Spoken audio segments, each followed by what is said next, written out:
कहाँ आए हैं कुछ पता नहीं चल रहा। देखो जमाल शाह रहमतुल्लाह अलैह बुखारी की दरगाह पर हम आए थे और ये धरती दोरों की है, धरती दोरों की। अजमेर शरीफ से निकल चुके थे मेड़ता जाने के लिए और सुबह मेड़ता में नमाज फ़ज्र अदा करने के बाद वहाँ से डायरेक्ट मेड़ता रोड की बस थी जो मेड़ता स्टेशन पहुँचा देती थी। तो मेड़ता स्टेशन में ट्रेन पकड़ बीकानेर के लिए थोड़ा आराम किया और डायरेक्ट पहुँच गए हम बीकानेर अल्हम्दुलिल्लाह। जैसे जयपुर पिंक सिटी है उसी तरह बीकानेर को रेड सिटी कहते हैं। स्टेशन से सुबह सुबह निकल के चाय पानी पी नाश्ता करके बीकानेर से झमसर जाने के लिए निकल चुके थे। देखिए बीकानेर में ये रेड फोर्ट देख सकते हैं, बहुत ही खूबसूरत नज़ारा था, बहुत दिल खुश हो गया ये पुरानी हिस्ट्रिकल प्लेस देख के। अब जाना था हमें झमसर, जहाँ हमें औलाद हुसैन पाक की ज़ियारत करनी थी झमसर में। तो पहुँच गए थे हम। देखे सैयद मार्केट कहाँ आए हैं कुछ पता नहीं चल रहा। देखो चार है भाई, रास्ते ही रास्ते हैं, कहाँ जाना है कुछ समझ नहीं आ रहा है। बस दोस्त की इंतज़ार कर रहे हैं फ़िलहाल तो बीकानेर से पहुंच गए थे हम जमालसर, जहां पे हमारी मेन हाज़िरी थी। जो बीकानेर के आसपास के सबसे बड़े बुज़ुर्ग है सरकार जमालुद्दीन बुखारी, जो सरकार हुसैन पाक की औलाद हैं, इमाम नकी अलैहिस्सलाम की औलाद है और बहुत ही पुराने बुज़ुर्ग हैं। आसपास पूरा रेगिस्तान ही रेगिस्तान है। यहाँ सलाम अर्ज़ करके ज़ोहर पढ़ के हम पहुँच गए दूसरे जमालसर में, जो भी हुसैन पाक की औलाद में से है। बहुत ही बड़ा आलीशान गुंबद था। वहाँ भी एक सरकार नबी शाह बुखारी करके थे।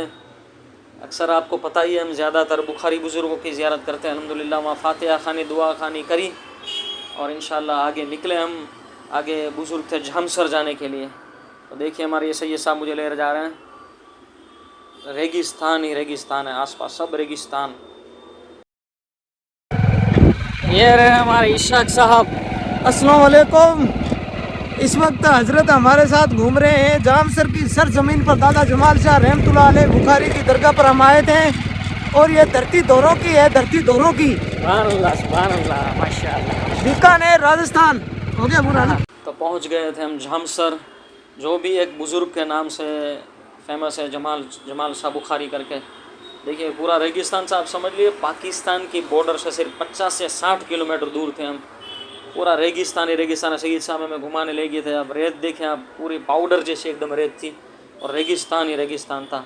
वहाँ नमाज असर पढ़ी हमने और सैयद साहब कुछ हमें सवाने उम्री बता रहे थे बुज़ुर्ग की। तो एक कब्रिस्तान के पास, एक मज़ार शरीफ के सामने रेगिस्तान में एक टीला था रेत का।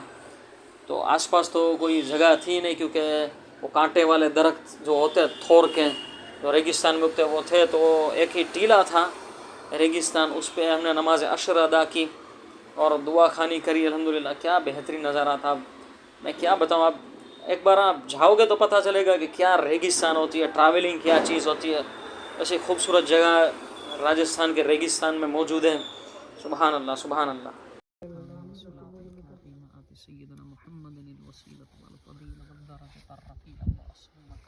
होता था कि 10-5 दिन हुए ना, तो 5 दिन के अंदर वो पूरा कस्बा था। तो सिर्फ आज बड़ा शहर है पाकिस्तान का, उस टाइम कस्बा था। तो उसके अंदर कहते हैं कि वहाँ पे मतलब क्या कोई बुढ़िया थी उसको।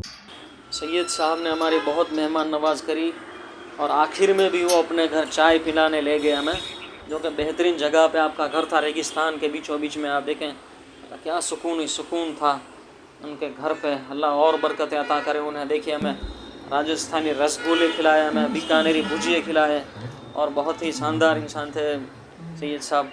आखिर में भी देखिए सलाम कलाम कर उनसे और हम निकल पड़े आगे की मंजिल के लिए। सल्यूट है वहाँ के लोगों को और ड्राइवर को, ऐसे रास्तों में कच्ची सड़कों में ये ड्राइविंग करते हैं। अल्लाह अल्लाह। और सफ़र में फिर हम वापस पहुँच गए थे रेड सिटी बीकानेर में। वहाँ का पैलेस देख सकते हैं आप, वहाँ की मार्केट है। दोस्तों ने वहाँ से राजस्थानी बहुत ही चीज़ें ली। खाना का वक्त हो गया तो क्योंकि पूरा दिन खाया नहीं था रेगिस्तान में, तो वहाँ की कोई मशहूर होटल में खाने गए हम। माशाल्लाह राजस्थानी टेस्ट क्या था, चिकन का सालन, रोटी वगैरह। और एक उन्होंने वहाँ की स्पेशल डिश खिलाई थी हमें, नाम तो मैं भूल गया डिश का, पर एक वो पूरी जैसा होता है, उस पर वो ये मटन डाल के ये परोसते हैं, क्योंकि बहुत ही डिफरेंट टेस्ट होता है। राजस्थानी डिश थी, तो क्या लजीज टेस्ट था, और दुकानदार भी बहुत माशाल्लाह इंसान थे। तो ये राजस्थानी फूड था, बहुत सारी राजस्थानी कपड़े वहाँ मिलते थे, चादर, शॉल, रुमाल वगैरह, बहुत सारी राजस्थान की मार्केट में खाने की चीज़ें बहुत अच्छी थी। फिर वहाँ से हम गए सरकार बीकानेर के मेन बुज़ुर्ग जो हैं जलालुद्दीन बुखारी, जलाल शाह बुखारी नाम से फेमस है। अंदर जाने की इजाज़त नहीं दी उन्होंने, बहुत लेट हो गया था, पर रास्ता जनाब मैं क्या बताऊँ आपको, क्या ही सुनसान इलाका था वो, दिल में भी एक खौफ तारी हो गया था, हम ऐसा इलाका था वो।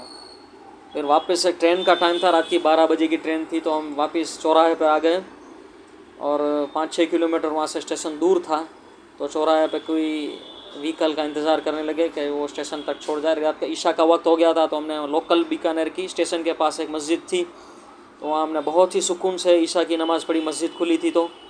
और पास में ताज्जुब की बात थी कि रात में एक क्रिकेट टूर्नामेंट चालू थी वहाँ पे, अल्लाह अल्लाह, वो घर के एक सोसाइटी में चालू थी, तो वहाँ हम देखने खड़े रह गए थोड़ी देर। फिर स्टेशन में वापस कुछ थोड़ी भूख लगी, तो रात को हमने मूंगफली खाई। स्टेशन में ठंड भी बहुत थी, राजस्थानी ठंड का क्या बताऊँ आपको, बहुत ठंडी थी। तो वापस हम बीकानेर से पहुँच गए थे हम अहमदाबाद, बहुत ही अर्ली मॉर्निंग पहुँच गए थे। और रात को ट्रेन में भी क्या अल्लाह अल्लाह, बहुत क्या ठंड थी, शायद 1-2 डिग्री थी। तो मैंने बिस्तर भी सजा लिया था। फिर रात में रिटर्न में मेरे बादशाह सरकार मालिक शाह आलम सरकार की हाज़िरी दी, क्योंकि अहमदाबाद से राजकोट की ट्रेन को 3-4 घंटे बाकी थे, तो मैंने कहा चलो सरकार की हाज़िरी कर ली जाए। वैसे भी इस महीने कोई हाज़िरी सरकार में हुई नहीं थी, तो शाह आलम सरकार पे हाज़िरी दी अल्हम्दुलिल्लाह। यहाँ तो सुकून ही सुकून है, क्या मैं बताऊँ, नूर अल्लाह नूर, औलाद हुसैन बादशाह सरकार इमाम नकी अलैहिस्सलाम, वहाँ हाज़िरी करी, फातिहा खानी करी। बहुत सारी शॉपिंग हमारे दोस्त लोगों ने की थी, अपने तो शॉपिंग कुछ करते हैं नहीं, क्योंकि क्या ट्रैवलिंग चलती रहती, कितनी ट्रैवलिंग कितनी शॉपिंग करें, घूमने मिल जाता, वही अल्लाह का फजल है अल्हम्दुलिल्लाह।